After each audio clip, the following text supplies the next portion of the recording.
আজ সুপ্রিম কোর্টে NEET Yuji মামলার শুনানি। পরীক্ষায় বেনিয়মের অভিযোগে এই মামলা। শীর্ষ আদালতে 38টি মামলা দায়ের। আদালতের নির্দেশে নিট ইউজি সংক্রান্ত যাবতীয় মামলা একত্রিত।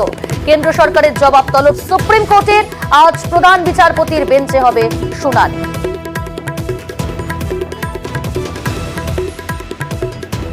শুরুতেই নজর রাখবো গুরুত্বপূর্ণ খবর। উপাচার্য নিয়োগে রাজ্যের পছন্দকেই গুরুত্ব সুপ্রিম কোর্টের। মুখ্যমন্ত্রীর অর্ডার অফ প্রেফারেন্সের ভিত্তিতেই রাজ্যপালের কাছে তালিকা। আমাদের সঙ্গে টেলিফোন লাইনে রয়েছে প্রতিনিধি মৈত্রেয়ী। উপাচার্য নিয়োগ এই মামলার পরিপ্রেক্ষিতে সুপ্রিম কোর্টের ঠিক কি নির্দেশ? দেখো, সুপ্রিম কোর্টের তরফ থেকে আজকে উপাচার্য নিয়োগ নিয়ে একটি সার্চ কমিটি গঠন করে দেওয়া হয়েছে এবং এই সার্চ কমিটির মাথায় থাকবেন প্রাক্তন সুপ্রিম কোর্টের বিচারপতি ইউ ললিত এবং তার নেতৃত্বেই সার্চ কমিটি কাজ করবে। এবার সার্চ কমিটি কিভাবে কাজ করবে, তাতে একাধিক বিশেষজ্ঞরা থাকবেন। তার মধ্যে বিভিন্ন নাম রেকমেন্ড করবে বিভিন্ন পক্ষ থেকে, অর্থাৎ আচার্যের তরফ থেকে কিছু নাম সার্চ কমিটির জন্য সার্চ কমিটির সদস্য হিসেবে রেকমেন্ড করা হতে পারে, রাজ্যের তরফ থেকে কিছু নাম রেকমেন্ড করা হতে পারে, শিক্ষা দপ্তরের তরফ থেকে নাম রেকমেন্ড করা হতে পারে। ফাইনালি অন্তত পক্ষে 4 জন বিশেষজ্ঞকে বাছাই করবেন চেয়ারপারসন নিজেই এবং সেই সার্চ কমিটি কাজ শুরু করবে প্রত্যেকটি বিশ্ববিদ্যালয়ের উপাচার্য নিয়োগের জন্য। তারা অ্যালফাবেটিক্যালি প্রথম 3 জনের নাম তারা বাছাই করবেন। প্রত্যেক বিশ্ববিদ্যালয়ের জন্য আলাদা আলাদা তারা সার্চ কমিটি গঠন করতে পারেন, অথবা একসঙ্গে তারা সমস্ত বিশ্ববিদ্যালয়ের জন্য একটি সার্চ কমিটি গঠন করতে পারেন। এবার এই সার্চ কমিটি যে 3 জনের নাম রেকমেন্ড করবে, অর্থাৎ অ্যালফাবেটিক্যালি যে 3 জনের সম্ভাব্য উপাচার্য হিসেবে যে 3 জনের নাম রেকমেন্ড করা হবে, সেই রেকমেন্ডেশন যাবে মুখ্যমন্ত্রীর কাছে এবং তিনি তার অর্ডার অফ প্রেফারেন্স বেছে নেবেন। অর্থাৎ এই 3 জনের মধ্যে 1 নম্বরে তিনি কাকে চাইছেন, 2 নম্বরে কাকে চাইছেন এবং 3 নম্বরে তার পছন্দ কে, সেটা তিনি বাছাই করবেন এবং সেক্ষেত্রে দাঁড়িয়ে তার নিজস্ব পছন্দের ভিত্তিতে তিনি বেশ কিছু নোটসও পাঠাতে পারেন। সেই যে পছন্দের তালিকা সেটা তারপরে যাবে আচার্যর কাছে এবং আচার্য তারপরে চূড়ান্ত নিয়োগ করবেন। বলে এক্ষেত্রে দাঁড়িয়ে রাজ্যের পছন্দকেই কিন্তু বেশি গুরুত্ব দেওয়া হলো সুপ্রিম কোর্ট এবং রাজ্যের পছন্দ করা, অর্থাৎ মুখ্যমন্ত্রীর বাছাই করা যে নাম, সেই নামের মধ্যে থেকে আচার্যকে উপাচার্য বাছাই করে নিতে হবে এবং এই গোটা প্রক্রিয়া আগামী 3 মাসের মধ্যে শেষ করতে হবে। তবে একই সঙ্গে যদি কোনো রকমের কোনো প্রশ্ন থাকে বা কোনো আপত্তি থাকে আচার্য বা রাজ্যের তরফ থেকে, তারা সর্বোচ্চ আদালতের দ্বারস্থ হতে পারেন। প্রিয়াঙ্কা, অনেক ধন্যবাদ মৈত্রেয়ী। সুপ্রিম কোর্টের এই নির্দেশকে স্বাগত জানিয়েছেন শিক্ষামন্ত্রী ব্রাত্য বসু। এক্স হ্যান্ডেলে পোস্ট করেছেন গণতন্ত্রের জয়, উল্লেখ করেছেন সেই পোস্টে।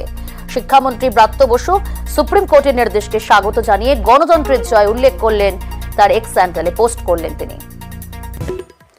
সন্দেশখালী তদন্তে সিবিআই বহাল, রাজ্যের আবেদন খারিজ সুপ্রিম কোর্টের। হাইকোর্টের সিবিআই নির্দেশ চ্যালেঞ্জ করে মামলা দায়ের। সুপ্রিম কোর্টে মামলা করে রাজ্য সরকার, রাজ্যের মামলা খারিজ করলো দেশের শীর্ষ আদালত। মৈত্রেয়ী রয়েছে টেলিফোন লাইনে। মৈত্রেয়ী, এই মামলার পরিপ্রেক্ষিতে সুপ্রিম কোর্টের কি অবজারভেশন? দেখো, আজকে জাস্টিস গাভাই এবং জাস্টিস গাভাইয়ের বেঞ্চে এই মামলার শুনানি ছিল এবং সেখানে বিচারপতিদের বেঞ্চে তাদের স্পষ্ট প্রশ্ন হচ্ছে যে কাকে প্রোটেক্ট করার জন্য এই মামলা করা হয়েছে রাজ্যের তরফ থেকে, সেই প্রশ্ন তারা তুলে ধরেন।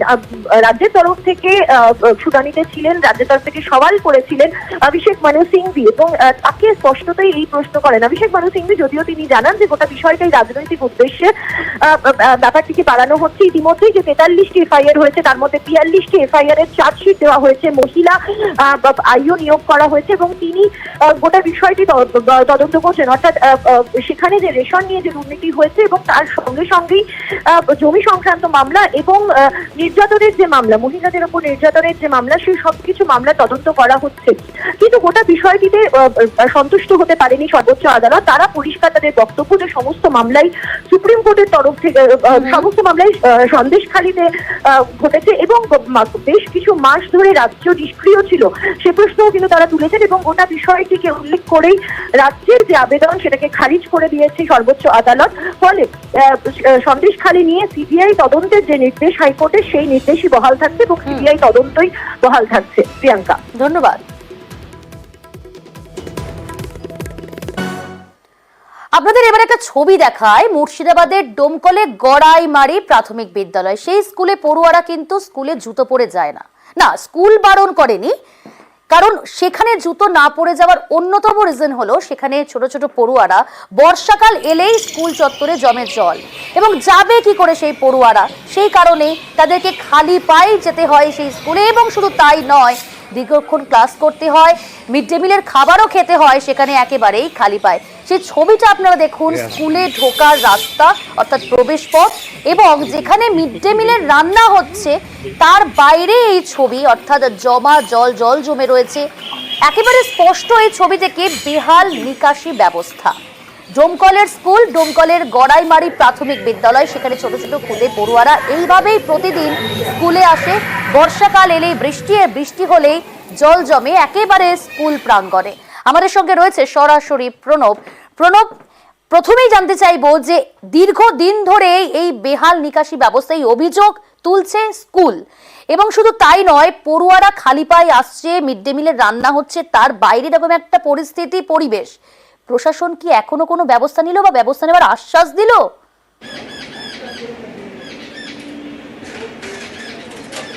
না দেখো, স্কুলের যিনি প্রধান শিক্ষক তিনি বলেছেন যে এই অবস্থাটা কিন্তু বেশ কয়েক বছর ধরে চিত্র, এবং বারে বারে প্রশাসনকে জানালেও প্রশাসন কিন্তু কোনো ব্যবস্থা নেয়নি। এবং আমরা যে পঞ্চায়েত, এই যে গড়াইমারি প্রাথমিক বিদ্যালয়ের এই চিত্র দেখলে, এবং এর যে প্রধান রয়েছে গড়াইমারি পঞ্চায়েতের প্রধান, সে পঞ্চায়েতের প্রধানের কি সাফাই বলতে আমরা করতে গিয়েছিলাম, কিন্তু তারপর পিডাব্লিউডি রাস্তা তৈরি করছিল, সেই সময় পিডাব্লিউডির কথা দিয়েছিল যে ড্রেন তৈরি করে দেবে, যে ড্রেন দিয়ে এই যে জল আবদ্ধ জল হয়ে থাকে, জল যাতে বেরিয়ে যেতে পারে সেই নিকাশি ব্যবস্থাটা পিডাব্লিউডির পক্ষ থেকে কথা দিয়েছিল, কিন্তু তারপর কিন্তু পিডাব্লিউডি করেনি। তার ফলে কিন্তু সেই একই ভোগান্তির মধ্যে পড়তে হচ্ছে এই সমস্ত ছোট কচি যে খুদে যারা পড়ুয়া তাদেরকে কিন্তু ভুগতে হচ্ছে।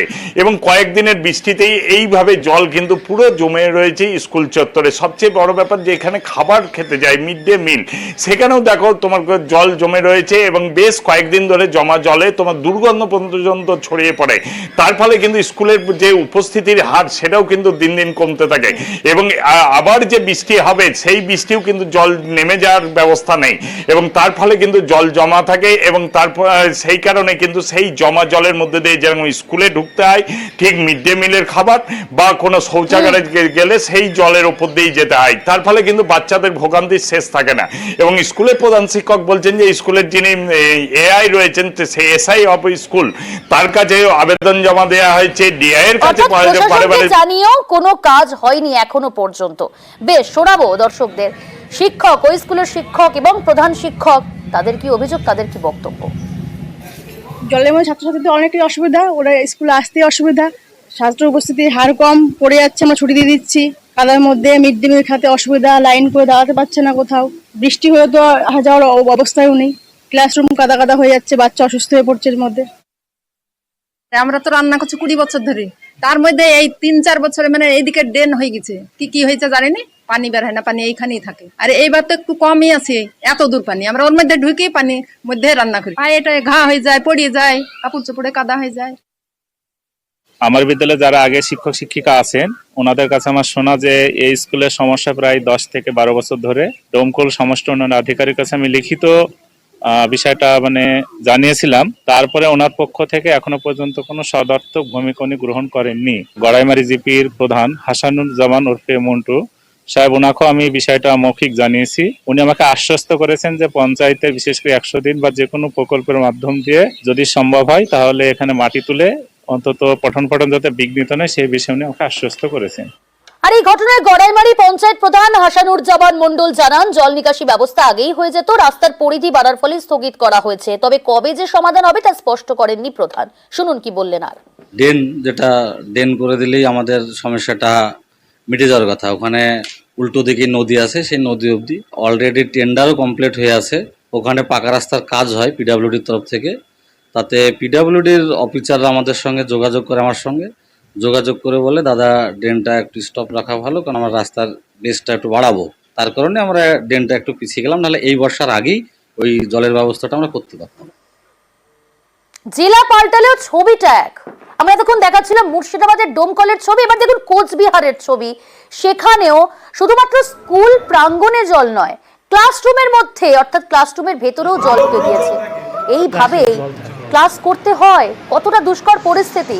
দেখুন সেই ছবি, ক্লাসরুমের ভেতর, সেখানে জলে ভাসছে কার্যত ক্লাসরুম, তার মধ্যেই ছোট ছোট খুদে পড়ুয়ারা তারা ক্লাস করছে।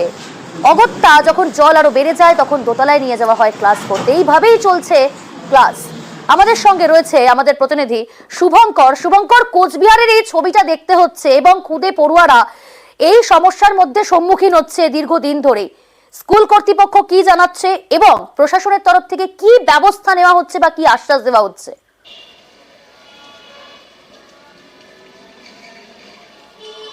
হ্যাঁ প্রিয়াঙ্কা, দেখো কোচবিহার 3 নম্বর ওয়ার্ডে 40 বছরের পুরনো এই স্কুলটি কলাবাগান হাই স্কুল। এই স্কুলের বর্তমানে ছাত্রছাত্রীর সংখ্যা 700-রও বেশি। কিন্তু এই স্কুলে একটা বড় সমস্যা হচ্ছে বর্ষাকালের এই যে কয়েক মাস ভারী বৃষ্টি হলেই সেই জল নিচতলায় ক্লাসরুমগুলোতে ঢুকে পড়ে। এরপর যাতে ক্লাস চালানো যায় সেজন্য দোতলায় ক্লাসরুমগুলোকে স্থানান্তরিত করা হয়, কিন্তু সেক্ষেত্রেও সমস্যা রয়েছে। দোতলার ছাদ চুইয়ে জল পড়ে, ক্লাসে জলমগ্ন হয়ে যায়। সেই জলকে সঙ্গী করেই তাদের ছাত্রছাত্রীদের ক্লাস করতে হয়। মাঝে মধ্যেই এই ধরনের ঘটনা ঘটছে। ভারী বৃষ্টি হলে দিনের বেলা কিংবা রাতের বেলা জল থাকে, দিনের বেলাতেও ছাদ চুইয়ে জল পড়ে। এবং এটা শুধু এবছরের ঘটনা না, গত কয়েক বছর ধরেই এই ধরনের ঘটনা ঘটছে। শুভঙ্কর, যে ছবি আমরা দেখছি সেখানে তো কার্যত ছাদে ফাটল ধরেছে।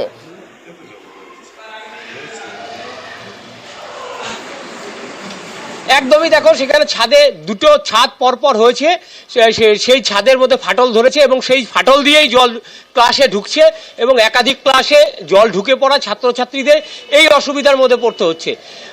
গোটা বিষয়টি নিয়ে স্কুলের শিক্ষকরা যেটা জানিয়েছেন যে শিক্ষা দপ্তরে রীতিমতো লিখিতভাবে তারা অভিযোগ জানিয়েছেন বছরখানেক আগে, কিন্তু এখনো পর্যন্ত কোনো ব্যবস্থা হয়নি। যদিও শিক্ষা দপ্তরের পক্ষ থেকে জানিয়েছে গোটা বিষয়টি ঊর্ধ্বতন কর্তৃপক্ষকে জানানো হয়েছে, সেখান থেকে যেভাবে নির্দেশ আসবে সেই অনুযায়ী কাজ হবে। প্রিয়াঙ্কা, বেশ, ধন্যবাদ। ক্লাসে জল ঢুকে যায়, আমরা ক্লাস করতে পারি না। নিচে ক্লাসরুমে অনেক জল হয়ে যায়, তার জন্য সব ক্লাসগুলোকে উপরে নিয়ে আসা হয়, যেন খুব অসুবিধা হয়। আমাদের বর্ষাকালে আসলে প্রতি বছর এইভাবে আমরা ক্লাস করতে পারি না। স্কুলের ক্লাসরুমগুলোতে খুবই জলে পরিপূর্ণ হয়ে যায়, তার ফলে আমাদের ক্লাস করতে খুবই অসুবিধা হয়, যার ফলে আমাদের স্কুলও বন্ধ দিতে হয় সবসময়। বর্ষার সময়টাতে আমরা এই সমস্যাটা প্রতিবারই ফেস করি। রাস্তায় জল হয়ে যায়, মাঠে জল হয়ে যায়। এপ্রিলের শেষের দিক থেকে প্রায় ডিসেম্বর অবধি ব্যবহারের উপযোগী থাকে না, ঘরগুলোতে জল ঢুকে যায়। এবার উপরের ঘরগুলোতে আমরা ক্লাসের ব্যবস্থা করেছি, নিচের প্রায় 8-10টা ঘর ব্যবহারের অনুপযোগী এখন, কিন্তু উপরেও একটা ঘরে ছাদের জোড়া যেখানে হয়েছে জয়েন্ট, ওই জয়েন্টের দিয়ে জল পড়ে এবং ঘরটাতে জল থাকে। আর এবার ছবিটা দেখাবো বর্ধমানের ভাতারের ছবি। সেখানে স্কুলের দশাটা একবার দেখুন আপনারা। স্কুল রয়েছে কিন্তু স্কুলের এই বেহাল দশা, ক্লাসরুমে যখন তখন ভেঙে পড়তে পারে, ভেঙে পড়ছেও ছাদের চাঙড়।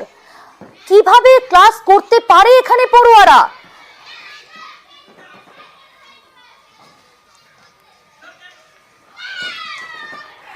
আমাদের সঙ্গে টেলিফোন লাইনে রয়েছে আমাদের প্রতিনিধি শরদিন্দু। এইভাবে ক্লাস করে কি করে পড়ুয়ারা? কতটা রিস্ক তো দেখেই বোঝা যাচ্ছে।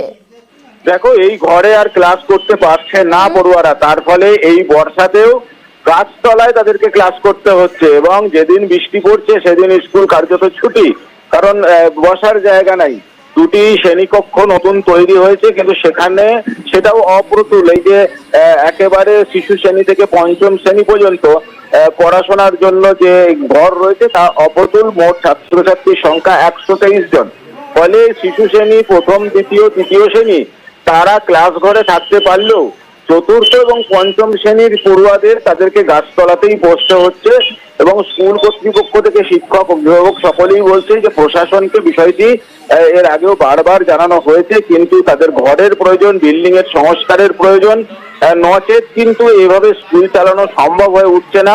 কারণ একেই এত গরম, দাবদাহ গেল, গরম গেল, তারপরে আবার এই বর্ষার কয়েক মাস, 3 মাস ধরে বর্ষা চলবে। স্বাভাবিকভাবেই 4র্থ, 5ম শ্রেণীর সিলেবাস কি করে শেষ হবে? কারণ গাছতলায় তো এই বর্ষাকালে ক্লাস করা সম্ভব নয়। তবুও যে সময় বৃষ্টি হচ্ছে না সে সময় গাছতলায় ক্লাস হচ্ছে, কিন্তু বাদ বাকি সময় কিন্তু তাদেরকে পড়ানোর মতো উপযুক্ত স্থানের অভাব রয়েছে।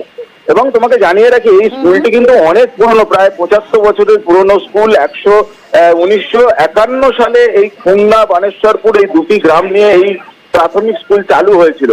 তারপরে গ্রামবাসীরাই উদ্যোগ নিয়ে বিল্ডিং করেছিলেন, কিন্তু সেই বিল্ডিং আর সেই বিল্ডিং এ বসা যাচ্ছে না। যে কোনো সময় একবার তোমার কাছে স্পষ্ট হব যে এই পরিস্থিতি বা এই দশা কবে থেকে কতদিন ধরে?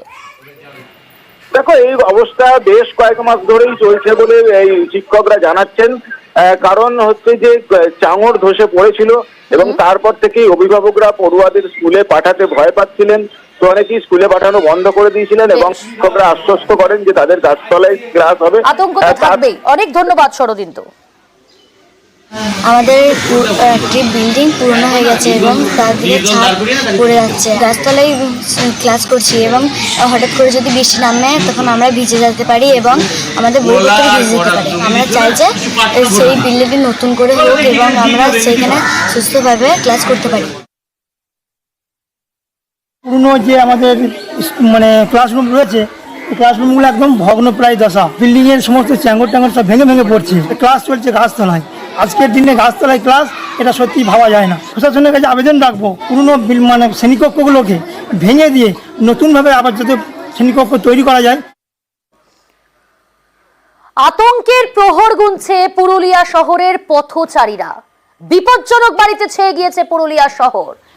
এতগুলো বিপজ্জনক বাড়ি যেখানে পথচারীরা আতঙ্কের প্রহর গুনছে, আতঙ্কের নাম হয়ে দাঁড়িয়েছে এবং প্রায় নিত্যদিনই ঘটছে ছোট বড় দুর্ঘটনা। শহরের পুরনো বাড়ি ভেঙে বড়সড় দুর্ঘটনার আশঙ্কা দেখছে পুরসভা। রাস্তা দিয়ে লোক পেরাচ্ছে, তারা যে কোনো সময় পড়ে যেতে পারে। আতঙ্কে আছে, লোক বাচ্চা ছেলে নিয়ে যাচ্ছে রাস্তায়, যে কোনো সময় দুর্ঘটনা ঘটতে পারে। পৌরসভা বলবো এগুলোর কোনো ব্যবস্থা করা হোক, যাদের বাড়ি তারা ভেঙে তৈরি করুক নতুন। জনবহুল রাস্তার উপরে একেবারে যেখানে প্রচুর মানুষের ভিড়, তার উপরে অনেকগুলি বিপজ্জনক বাড়ি, মানে একেবারে ভয়ে ভয়ে রাস্তা দিয়ে পেরোয়। যে কোনো মানুষই একবার যদি উপর দিকে তাকায় ওই রাস্তা দিয়ে আর পেরোবে না। আমি শুনেছি পৌর প্রধানের গোচরে গেছে, কিন্তু আমি অনুরোধ করব ব্যক্তিগতভাবে পৌরপ্রধান এবং জেলা প্রশাসনকে যে খুব তাড়াতাড়ি এটা স্টেপ নিতে। কেননা বিপদটা হয়ে যাওয়ার পর স্টেপ অবশ্য নেওয়া যাবে, মানুষগুলোর জীবন ফেরত পাওয়া যাবে না। এটা কতটা বিপজ্জনক এই যে ভেঙে পড়ছে? ভয়ানক। আপনাদের ক্ষতি হতে পারে, যে কোনো লোকের হতে পারে অসুবিধে। কখনো এই বর্ষায় বেশি জল জমে যেতে পারে, তারপরেও ভাঙতে পারে। এ বিষয়ে জানবো, আমাদের সঙ্গে রয়েছে সরাসরি আমাদের প্রতিনিধি ইন্দ্রজিৎ। ইন্দ্রজিৎ, কেন ভেঙে ফেলা যাচ্ছে না পুরসভার তরফ থেকে এই বাড়িগুলোকে? এতটাই বিপজ্জনক বাড়ি যেখানে আতঙ্কের প্রহর গুনছে পথচারীরা, কেন ভেঙে ফেলা যাচ্ছে না? পুরসভা কি বলছে? দেখো, বাড়ির সংখ্যা প্রায় পুরুলিয়া শহরে 50টি বাড়িকে ইতিমধ্যেই চিহ্নিতকরণ করা হয়েছে এবং এই বাড়িগুলো এতটাই বিপজ্জনক যে গত মাসে এক মহিলার মৃত্যু হয়েছে এর কারণে। ফলে ছোট বড় ঘটনা ঘটছে এবং সামনে বর্ষাকাল পড়তেই আবার বিপজ্জনক হয়ে উঠবে বেশি করে। তার কারণ হচ্ছে বর্ষা পড়লে এই বাড়িগুলো আবার ভয়ঙ্কর আকার ধারণ করবে এবং পুরুলিয়া শহরের বুকে এই ধরনের বাড়ি থাকাতে আতঙ্ক পরিবেশ তৈরি হয়েছে। পথচারীরা আতঙ্কের মধ্যে দিয়ে যাচ্ছে। ইতিমধ্যেই পুরুলিয়া পৌরসভা এই বাড়ির মালিকদের নোটিশ দিয়েছে, কিন্তু একটা সমস্যা রয়েছে। একদিকে আইনত সমস্যা রয়েছে, অন্যদিকে শরিকি ঝামেলার কারণে এই বাড়িগুলোর মালিক কে তা এখনই পৌরসভার পক্ষে বোঝা খুব মুশকিল হয়ে গেছে এবং এই কারণেই বাড়িগুলো দ্রুত যে সংস্কার করা বা ভেঙে দেওয়া সেই কাজ হচ্ছে না। ফলে স্বাভাবিকভাবেই এই বিপজ্জনক বাড়ি আর কতদিন থাকবে তা এখনই বলা সম্ভব না এবং এইভাবেই মানুষকে জীবনের ঝুঁকি নিয়ে বেরোতে হবে এবং দুর্ঘটনাও ঘটবে। অনেক ধন্যবাদ। আমরা অলরেডি আমাদের ইঞ্জিনিয়ারিং সেকশনের এসিস্ট্যান্ট ইঞ্জিনিয়ার, এসএই এবং সমস্ত জুনিয়র ইঞ্জিনিয়ার যারা আছেন ওয়ার্ড ভিত্তিক, তাদেরকে ওয়ার্ডে সরেজমিনে নামতে বলা হয়েছে। কোন কোন বাড়ি ড্যামেজ অবস্থায় রয়েছে, কোনগুলি ভগ্নদশায় রয়েছে, বিভিন্ন জায়গা থেকে যে সমস্ত অনেকে চিঠি দিয়ে জানাচ্ছেন, পাবলিকলি ফোন করে জানাচ্ছেন এবং আমরা মোটামুটি শহরে জানি কোন কোন এলাকায় কোন গলিতে কোন কোন বাড়িগুলো ভগ্নদশা অবস্থায় রয়েছে, যে কোনো সময় ইনসিডেন্ট ঘটে যেতে পারে। সেইগুলোকে চিহ্নিতকরণ প্রায় হয়ে আসছে, লিস্ট তৈরি হচ্ছে। আমরা বাড়ির মালিকদের নোটিশ করছি, যারা কর্তৃপক্ষ যে ইমিডিয়েট ব্যবস্থা নিন, কারণ এটা তো বাড়ির মালিকের দায়িত্ব। ওই বাড়িগুলোকে আমরা ঘোষণা করব, ইনসিডেন্ট যাতে না ঘটে তা ডিমোলাইজড করব। 1-2 বছর নয়, চন্দ্রকোনায় 10 বছর ধরে বেহাল রাস্তা ও নিকাশি ব্যবস্থা, আর তারই জেরে এবার প্রতিবাদে সামিল হলো স্থানীয় বাসিন্দারা। বিক্ষোভ দেখাতে থাকেন তারা। সুকান্ত রয়েছে টেলিফোন লাইনে। সুকান্ত, প্রশাসনের তরফ থেকে কি এরপরেও কোনো আশ্বাস দেওয়া হলো, কোনো ব্যবস্থা নেওয়ার? ঘটনার খবর পেয়েই চন্দ্রকোনা 2 নম্বর ব্লকের বিডিও এবং চন্দ্রকোনা থানার আধিকারিকরা তারা ঘটনাস্থলে পৌঁছান এবং তাদেরকে ঘিরেও বিক্ষোভ দেখান এলাকার মানুষ। অবশেষে বিডিও উৎপল পাহিন তিনি অবশ্য এলাকার মানুষের অভিযোগের কথা শুনে এলাকা পরিদর্শনে যান। তিনি ঘুরে দেখেন এলাকার রাস্তাঘাট এবং নিকাশি ব্যবস্থা। তিনি আশ্বস্ত করেছেন এলাকার মানুষকে খুব দ্রুত রাস্তা সারাই এবং নিকাশি নালার ব্যবস্থা করা হবে। তারপরেই বিক্ষোভ তুলেছেন।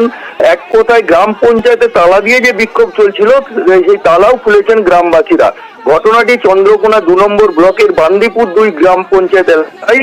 আর ওই বান্দিপুর 2 গ্রাম পঞ্চায়েতে কার্যত তালা লাগিয়ে বিক্ষোভ দেখাতে থাকেন এলাকার মানুষ। তাদের দাবি যে দীর্ঘ তাদের রাস্তা বেহাল হয়ে রয়েছে, শুধু তাই নয় নিকাশি নালারও সমস্যা রয়েছে। তারই সংস্কারের দাবিতে তারা এই বিক্ষোভ শুরু করেন। অবশেষে প্রশাসনের প্রতিশ্রুতি পেয়ে অবরোধ বিক্ষোভ উঠে। অনেক ধন্যবাদ।